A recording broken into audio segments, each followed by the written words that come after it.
Between 1945 and 1962, the United States government conducted more than 300 tests with atomic bombs in the New Mexico desert, but to this day, they do not admit that radiation caused genetic problems. The story goes to a desert where scientists in protective suits are exploring. Suddenly, a bloodied man appears asking for help. Before anyone can do anything, a monster called Pluto arrives and attacks everyone. He kills the group with a pickaxe and ties the bodies to his truck before leaving. Later, we see an old gas station near San Diego. The owner, Fred, hears strange noises and goes out with a gun. He thinks it might be a girl named Ruby and calls out for her, but nobody responds, though it seems like something is watching him. Fred returns home and finds a bag at the door. He talks to someone named Jupiter, saying he's tired of helping and doesn't want to anymore. Nevertheless, he takes the bag and opens it. Inside, he finds jewelry and personal items, including a jar with a severed ear. Later, we see a family traveling through the desert in a caravan pulled by a car. The family consists of a retired police officer named Big Bob, his wife Ethel, their daughters Lynn and Brenda, who to many is known as Claire. For having participated in the series Lost, we miss her. And there's Big Son, Bobby, Lynn's husband Doug, and their baby daughter Catherine. They also brought their 2 German shepherd dogs, Beauty and Beast. They are going to San Diego to celebrate Ethel and Big Bob's 25th wedding anniversary. During the trip, Big Bob decides to take a different route, but ends up getting lost. The group arrives at an old gas station and meets Fred. They ask for directions and fill up the tank. While Big Bob talks with Fred, a monster steals Bobby's red hoodie from the car and runs away. Soon after, Beauty becomes agitated for some reason and runs into Fred's store. Lynn has to go after her, but accidentally sees the bag with the jewelry. She tries to look closer, but Fred arrives, making her leave. The man is scared to see her near the bag and thinks she discovered his secret. When the family leaves, he suggests that Big Bob take a shortcut through the hills to get there faster. After that, the family drives for several miles on a very bad road that keeps disappearing in front of them. They don't know they're passing through an old army site that was used for bomb tests in the 1950s. Sometime later, someone mysterious places a chain with metal spikes on the road. This punctures the tires, causing the caravan to skid and hit a rock. Fortunately, no one gets hurt, but the vehicle breaks down, leaving the family stranded in the desert. Hey! What would you do if you were stuck in a desert with several cannibals? The movie I'm going to summarize is called The Hills Have Eyes. It's a very good movie that mixes horror and suspense. It's very similar to Wrong Turn, which I also summarized on the channel. I'll leave the link pinned for you to watch later. Before getting into the summary, I invite you to subscribe to the channel, activate the bell, and leave a like to receive the best recaps. They try to call for help, but there's no cell phone signal in the area. With no other option, Big Bob decides to walk back to the gas station and leaves a gun with Bobby for safety, while Doug goes in the opposite direction looking for help. The rest of the family then prepares a picnic, not knowing that someone is watching them with binoculars. Shortly after, Beauty starts barking very loudly and runs toward the hills. Bobby sees this and goes after her to bring her back. Soon he hears the dog whimpering, which worries him. Bobby searches for several minutes and finds something horrible: Beauty's remains on the ground. This makes him very sad and he cries, holding her body. He tries to run away but slips and faints. Bobby's unconscious body is found by a monster girl named Ruby, who is wearing his red hoodie. She finds him interesting and keeps looking at him. Meanwhile, another monster, Goggle, who had killed the dog, is eating her remains. Elsewhere, Doug reaches the end of the road and finds a large crater filled with many cars. After looking, he discovers that all the cars are damaged, which shocks him. On the other hand, Big Bob arrives at the gas station and finds it empty. While searching, he finds old newspapers in the store. They say that the place where his family is stranded was a location where the United States Army tested nuclear weapons in the 1950s. The radiation deformed some miners and destroyed the place where they lived. As revenge, the monsters have been killing everyone who enters the area. Knowing the danger, Bob grabs his gun and prepares to face the monsters. He then hears Fred speaking softly in the distance and finds him in the bathroom, drunk. Before Bob can ask any questions, Fred says he can't take it anymore and does something terrible. This scares Bob, and he tries to escape in Fred's car, But the leader of the monsters, Jupiter, appears and knocks him out. He then drags Bob away with the help of other monsters, Lizard and Pluto. Back at the caravan, the family is worried that the two men haven't returned, and now Bobby is also missing. Brenda then goes to look for her brother, and luckily finds him on the ground. She brings him back to the caravan, and he wakes up shortly after. Although Bobby is shaken, he doesn't talk about Beauty's death, and only says he couldn't find her. Soon after, Doug returns with a baseball bat, a fishing rod, and other things he found inside several abandoned cars.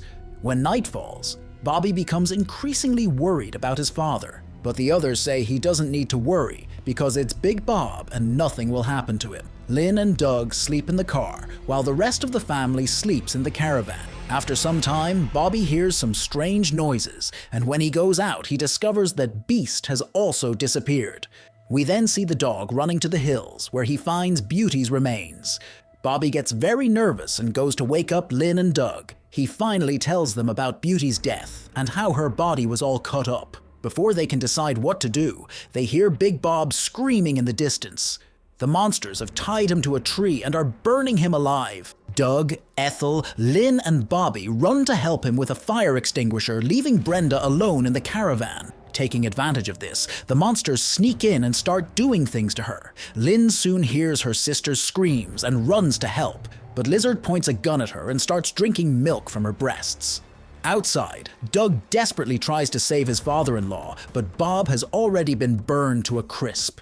Ethel then hears Brenda's screams and runs to the caravan. She sees the monsters beating her daughters and tries to fight against them, but Lizard ends up shooting her. This makes Lynn very angry, and she stabs the monster in the leg with a screwdriver, making him feel a lot of pain. Unfortunately, he retaliates by shooting her in the head, killing her instantly.